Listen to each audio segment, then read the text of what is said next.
Hi అండి. అందరికీ నమస్కారం. Welcome to my channel. ఈ వీడియోలో ఇప్పుడే అందిన వార్త పెన్షనర్లకి గుడ్ న్యూస్ భారీగా పెరిగిన పెన్షన్ దీనికి సంబంధించిన అప్డేట్ మనం తెలుసుకుందాం. ఈ వీడియోని ఎక్కడే గాని స్కిప్ చేయకుండా ఎండ్ వరకు చూడండి ఫ్రెండ్స్. అప్పుడు ఇన్ఫర్మేషన్ పూర్తిగా అర్థమవుతుంది.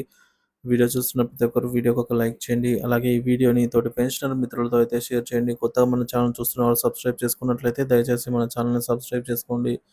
దీని ద్వారా నేను చేసే లేటెస్ట్ వీడియోస్ అన్ని మీ వరకు రీచ్ అవుతాయి. ఆలస్యం చేయకుండా వీడియోలోకైతే వెళ్ళిపోదాము. ఫ్రెండ్స్ ఇక విషయానికి వచ్చినట్లయితే ఈపీఎఫ్ఓ సాలరీ లిమిటెడ్ అండి. లిమిట్ అయితే ఉంది. సో, గుడ్ న్యూస్ ఏంటంటే ఈపీఎస్ 95 పెన్షన్ ద్వారా ప్రైవేట్ ఉద్యోగులకు సైతం నెలకు రూ. 10,000 వరకు పొందే అవకాశం అయితే ఉంది. సో, ఈపీఎస్ 95 పెన్షన్ కింద నెలకు రూ. 10,000 పెన్షన్ రావాలంటే ఏం చేయాలో ఇప్పుడు తెలుసుకుందాము. ప్రస్తుతం అందుబాటులో ఉన్నటువంటి ఫార్ములా ప్రకారం లెక్కించి చూసినట్లయితే నెలకు రూ. 10,050 అయితే పెన్షన్ పొందే వీలుందండి.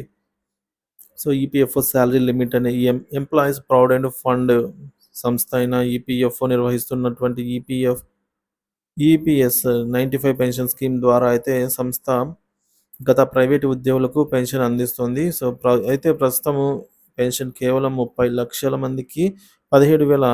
1750 మాత్రమే లభిస్తుంది. సో, పెన్షన్ స్కీమ్‌లో ఉన్న పెన్షన్‌దారులందరికీ కనీస పెన్షన్‌ను నెలకు 7,500కు పెంచాలని డిమాండ్ చేస్తూ దేశ రాజధానిలో ఈపీఎఫ్ఓ ఉద్యోగులు సుదీర్ఘకాలంగా ఆందోళన చేస్తున్న సంగతి తెలిసిందే. దేశవ్యాప్తంగా ఈపీఎస్ పెన్షన్ హోల్డర్లు ప్రస్తుతం చాలా తక్కువ పెన్షన్ పొందుతున్నారు.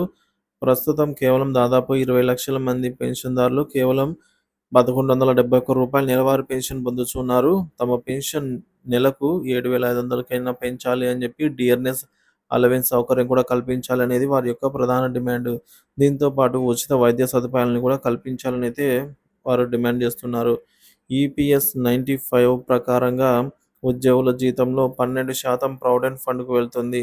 అలాగే 12% అలాగే 8.33% ఈపీఎస్ పెన్షన్ కాంట్రిబ్యూషన్‌గా వెళ్తూ ఉండగా అదనంగా 1.16% అయితే ఉద్యోగ పెన్షనర్లకు జమ అవుతోంది. ఈపీఎస్ పెన్షన్ లెక్కించడానికి ప్రత్యేక ఫార్ములా అయితే ఒకటి ఉంది.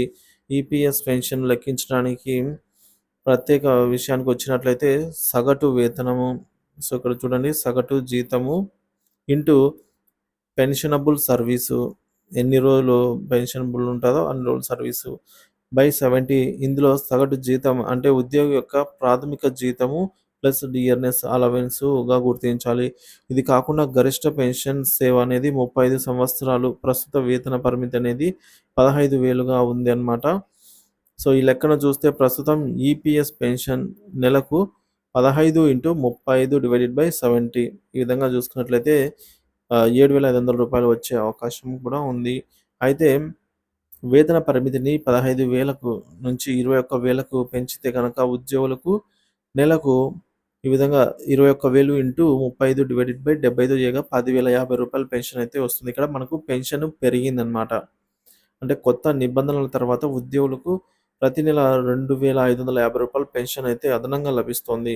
అయితే ఇక్కడ గమనించాల్సిన మరొక విషయం ఏంటంటే కొత్త నిబంధనల తర్వాత ఉద్యోగుల ఇన్ హ్యాండ్ జీతం కొద్దిగా తగ్గుతుంది. ఎందుకంటే కొత్త నిబంధనల అమలు తర్వాత ఉద్యోగి జీతంతో పోలిస్తే ఈపీఎఫ్ అలాగే ఈపీఎస్‌లకు ఎక్కువగా తగ్గింపు అయితే ఉంటుంది. సో, ఈ విధంగా పెన్షన్ అయితే పెరిగే అవకాశాలున్నాయి. సో, ప్రైవేటు ఉద్యోగులకు సైతం ఈ విధంగా రూ. 10,050 పెన్షన్ పొందే అవకాశాలైతే ఉన్నాయి ఫ్రెండ్స్.